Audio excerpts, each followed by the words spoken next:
মাদ্রাসার জায়গায় আজকের এই প্রথম বার্ষিক এই মাহফিলের যে আল্লাহ পাক রব্বুল আলামিনে আয়োজন করার যে তৌফিক দিয়েছেন, তাতে আমার মনে হয় এই মাদ্রাসাকে আল্লাহ পাক রব্বুল আলামিন কবুল করেছেন।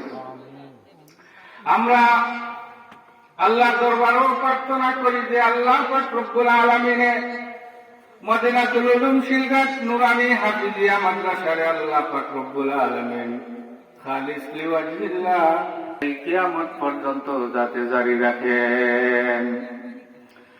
ভাইরা আমার, আমি সূরাতুল তওবার 122 নম্বর আয়াত আপনার সামনে তিলাওয়াত করেছি। আল্লাহ পাক রব্বুল আলামিনে এই কোরআন শরীফের মধ্যে 114টা সূরা নাযিল করেছেন। এই 114টা সূরার 9 নম্বর সূরা হলো সূরাতুত তওবা। আর এই সূরাতুত তওবার 122 নম্বর আপনাদের সামনে আমি তিলাওয়াত করেছি এবং ছোট্ট একখানা হাদিস তিলাওয়াত করেছি। এই আয়াত এবং হাদিসের প্রেক্ষিতে আপনাদের সামনে অল্প কিছু সময় আলোচনা করার তৌফিক চাই। ওমা তাওফীকি ইল্লা বিল্লাহ। এই আয়াতে আল্লাহ পাক রব্বুল আলামিন ফরমায়